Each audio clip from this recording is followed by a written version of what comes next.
हर गरीब की आस होती है कि उसका घर हो, उसका निवास हो, जहाँ बच्चे हो, उसका परिवार सभी रहे। लेकिन अंजड़ में यह चीज़ें नहीं होती दिख रही है। अंजड़ के वार्ड क्रमांक 15 और 16 छः में रहने वाले पट्टों को निरस्त करने के विरोध में कलेक्टर पहुंचे जन समूह में, जिन्होंने कलेक्टर को आवेदन दिया। बड़वानी जिले के अंजड़ में वार्ड 15 और 6 के रहवासी मंगलवार को दोपहर करीबन 12 बजे कलेक्टर कार्यालय पहुंचे, जहां पट्टों को निरस्त किए जाने के विरोध में सामूहिक आवेदन सौंपा है।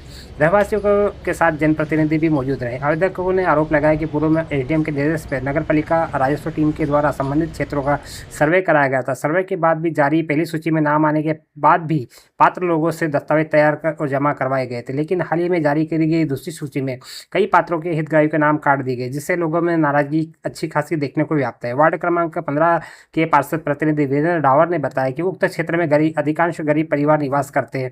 उन्होंने यह भी कहा कि पट्टे पहले देने की प्रक्रिया शुरू कर दस्तावेज मंगाए थे, लेकिन बाद में नाम काटना अन्यायपूर्ण है। रहवासियों के ने कलेक्टर से मांग की है कि पात्रता के आधार पर सभी हितग्राही पट्टे आवंटित किए जाए और निरस्त किए गए नामों को निष्पक्ष जांच कर पुनः सूची में शामिल किया जाए। इस दौरान बड़ी संख्या में क्षेत्रवासी कलेक्टर कार्यालय में मौजूद रहे। अपनी पीड़ा को उन्होंने मीडिया के सामने अवगत कराया। क्या परिचय आपका? वीरेंद्र डावर, कहाँ के निवासी? अंजड़ नगर, वार्ड क्रमांक 15 से पार्षद प्रतिनिधि। तो जो आज जन सुनवाई में क्या मामला क्या है? मामला ये था कि हमारे वार्ड क्रमांक 15 और वार्ड क्रमांक 6 में जो नगर परिषद द्वारा सर्वे किया गया था, पटवारी, तहसीलदार और राजस्व एसडीएम द्वारा पट्टों का निरस्त करके पट्टे तय करे थे। तो एसडीएम साहब ने पट्टे जारी कर दिए थे, सूची जारी कर दी थी पट्टों की, पात्र सूची जारी करने के बाद में इन लोगों से नगर परिषद से फोन आया और इन लोगों से आवास के लिए इनको बताया कि आवास के कागज तैयार कर दो आप और जमा कर दो।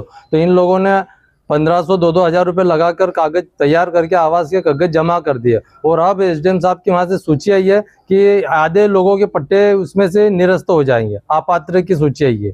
तो लोगों के साथ में धोखाधड़ी हुई है। ये लोगों, गरीब लोग बेचारे कुछ कह नहीं पाते, बोल नहीं पाते, तो इन लोगों के साथ धोखाधड़ी हुई है और नाइंसाफी हुई है। तो हमारा तो यही कहना था कि हमारे जो वार्ड है, अधिकतर पूरे वार्ड पहाड़ी पे बसे हुए, पहाड़ी के आधार पे हमारे वार्ड के लोगों के पट्टे निरस्त करे गए एसडीएम साहब द्वारा। तो पहले एसडीएम साहब ने क्या देखा था, पूरे नगर में पहाड़ी पे लोग बसे हुए, सबको पट्टे वितरण हुए थे, और आज की कंडीशन में इन गरीबों के पट्टे निरस्त करे जा रहे हैं एसडीएम साहब द्वारा। तो हम ये चाहते हैं कि हमारे वार्ड के लोगों के साथ इंसाफ हो। कितने साल से रहते हो? ये हमें यही नहीं पता कि कितने साल से, हमारी पैदाशी वहीं की है, इन लोगों की पैदाशी वहीं की है। कितने पात्र बताया?